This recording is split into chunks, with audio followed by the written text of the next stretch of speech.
मध्य प्रदेश, राजस्थान, छत्तीसगढ़, तेलंगाना और मिजोरम के विधानसभा चुनाव को 2024 का सेमीफाइनल भी कहा जा रहा है। हिंदी पट्टी वाले तीनों राज्यों में बीजेपी बनाम कांग्रेस की सीधी लड़ाई है, तो तेलंगाना में त्रिकोणीय और मिजोरम में दो क्षत्रपों के बीच मुकाबला है। ऐसे 5 राज्यों के चुनाव में जीत हार के नतीजों को अगले साल होने वाले लोकसभा चुनाव से जोड़कर देखा जाएगा।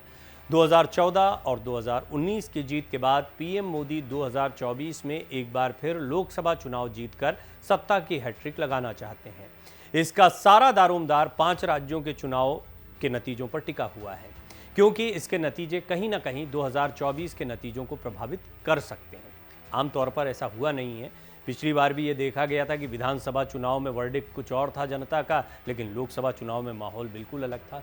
फिर भी वर्तमान हालात में तो ये माना जा रहा है कि कुछ ही महीनों बाद होने वाले चुनाव पर विधानसभा चुनाव के नतीजों का सीधा सीधा असर पड़ सकता है।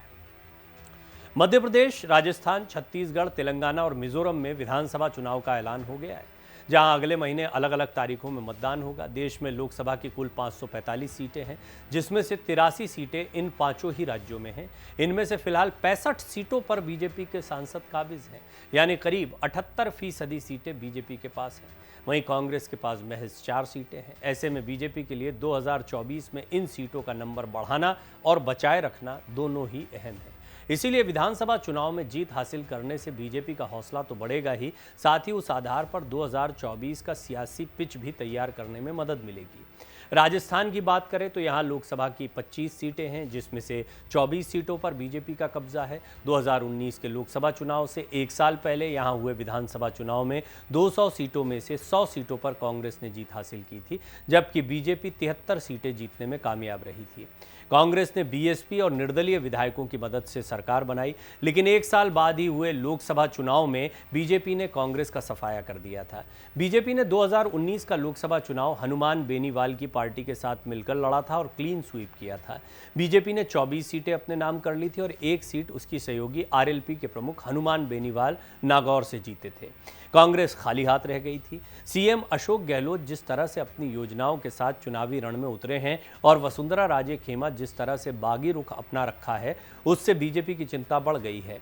मध्य प्रदेश की बात करते हैं, वो राज्य जहां सालों से शिवराज सिंह चौहान का राज है।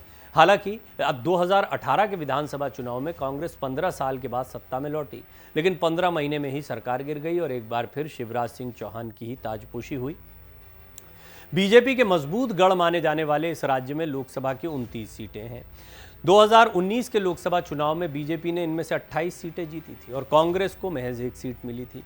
2018 के विधानसभा चुनाव के नतीजों से सबक लेते हुए बीजेपी मध्य प्रदेश को अपने हाथों से फिसलता हुआ नहीं देखना चाहती, इसलिए विधानसभा चुनाव में अपने सांसदों और मंत्रियों की फौज को उतार दिया है।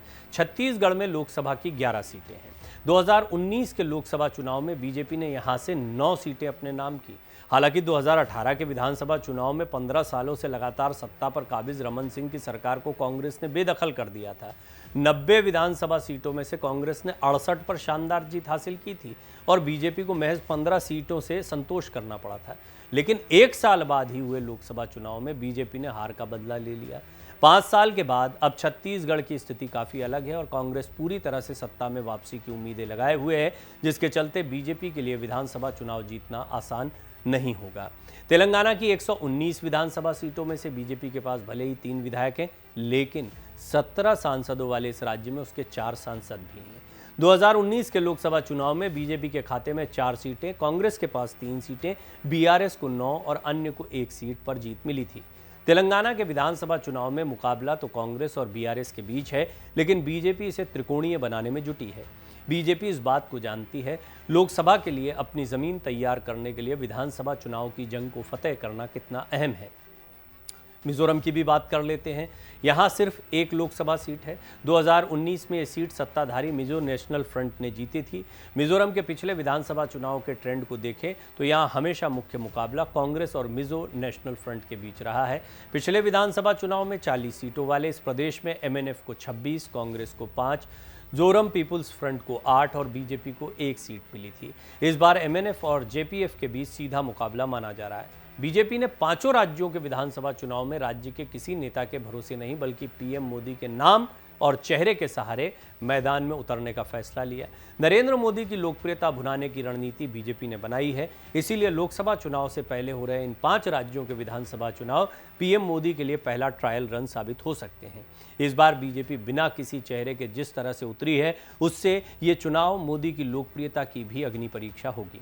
पिछली बार भले ही पीएम मोदी ने पूरे जोर शोर से प्रचार किया था, लेकिन तब मध्य प्रदेश में शिवराज सिंह चौहान, छत्तीसगढ़ में रमन सिंह और राजस्थान में वसुंधरा राजे की सरकारें थीं और उनके चेहरे भी थे। यही वजह रही कि इन राज्यों में पार्टी की हार का ठीकरा इन तीनों की विफलताओं पर फूट गया था। लेकिन इस बार सीधे तौर पर पीएम मोदी का मुकाबला कमलनाथ, भूपेश बघेल, अशोक गहलोत के अलावा राहुल गांधी और मल्लिकार्जुन खड़गे से भी है। बीजेपी ने पीएम मोदी के दम पर जिस तरह से राज्यों के चुनावी मैदान में उतरने का फैसला लिया, उसे देखते हुए समझा जा सकता है कि बीजेपी कितनी गंभीरता के साथ सेमीफाइनल को जीतना चाहती है, क्योंकि उसे पता है कि विधानसभा चुनाव जीतने के बाद भी लोकसभा में सत्ता की हैट्रिक लगाकर इतिहास रचा जा सकता है। इन तीनों राज्यों के नतीजे बीजेपी के लिए कितने अहम हैं, इसका अंदाज़ा इस बात से लगाया जा सकता है। एक और बहुत ही अहम बात है, दक्षिण की पूरी राजनीति में बीजेपी बहुत कमज़ोर है। उत्तर भारत के वो बेल्ट जहां पर बीजेपी को पिछली बार बम्पर जीत मिली थी, मैंने आपको उन 3 राज्यों के विषय में तो बताया जो हिंदी बेल्ट के राज्य माने जाते हैं और लोकसभा चुनाव के लिहाज से भी महत्वपूर्ण है। वहाँ राजस्थान, मध्य प्रदेश, छत्तीसगढ़, तीनों ही जगह पर बीजेपी का शानदार प्रदर्शन लोकसभा चुनाव में रहा। इस फैक्ट के बावजूद कि विधानसभा चुनाव में उतना अच्छा प्रदर्शन नहीं था। तीनों ही राज्यों में 2 जगह तो सत्ता चली गई, एक तीसरी जगह भी चली गई थी। बाद में ज्योतिरादित्य सिंधिया की बगावत की वजह से शिवराज सिंह चौहान एक बार फिर सत्ता में आ गए, लेकिन हालत उतनी अच्छी नहीं थी।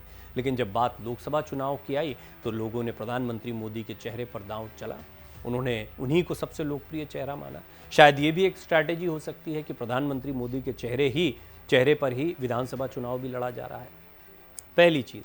दूसरी बात यह है कि फिर इसके बाद में आपको गुजरात एक राज्य मिलता है जहां बीजेपी की बड़ी मजबूत पकड़ है। माना भी जा रहा है जैसे पिछली बार क्लीन स्वीप किया था गुजरात में, इस बार भी बीजेपी बड़े मार्जिन से जीत सकती है। लेकिन आम आदमी पार्टी का एक फैक्टर आया है, कांग्रेस और आप लड़ते दिखाई दिए तो विधानसभा की तरह बीजेपी को यहाँ पर एक बार फिर लोकसभा चुनाव में भी फायदा होगा, क्योंकि इन दोनों में वोट बढ़ जाते हैं। हाँ, कोई समीकरण बन जाता है तो मसला बिल्कुल अलग हो जाएगा। फिर भी गुजरात एक सेफ स्टेट है। अब जो महत्वपूर्ण राज्य बचते हैं उनमें उत्तर प्रदेश में अच्छा प्रदर्शन रहा, महाराष्ट्र में अच्छा प्रदर्शन रहा, और जब नीतीश कुमार साथ में थे तो बिहार में भी अच्छा प्रदर्शन रहा है। पश्चिम बंगाल में ममता बनर्जी के साथ सीधा मुकाबला रहता है, चाहे विधानसभा हो चाहे लोकसभा चुनाव। अब सारी स्विंग स्टेट्स जिनका मैंने जिक्र किया, इनके हालात बहुत अलग दिख रहे हैं, और ये जितना भी इंडिया अलायंस का फॉर्मूला बनाया गया वो इन स्टेट्स को साधने के लिए बनाया गया, और उनमें दक्षिण की राजनीति भी महत्वपूर्ण है। जहाँ जहाँ बीजेपी कमज़ोर है वहाँ पर विपक्षी एकजुटता अपने आप को मजबूत कर रही है। वजह क्या है? लोकसभा की सीटों में इजाफा करना है। बीजेपी जानती है कि उसे सबसे पहले तो अपने मजबूत गढ़ों में अपनी उसी लोकप्रियता को बरकरार रखना पड़ेगा, यानी अपनी सीटों को मैक्सिमाइज करना पड़ेगा। मध्य प्रदेश, राजस्थान, गुजरात, उत्तर प्रदेश जैसे राज्यों में तभी बात बन सकती है, और इसीलिए इन सीटों पर फोकस किया जा रहा है। इसीलिए इन 3 राज्यों का चुनाव प्रधानमंत्री मोदी के लिए लोकसभा चुनाव की तैयारियों से कम नहीं, और यही वजह है कि उनके चेहरे को बीजेपी ने सबसे आगे रखा है।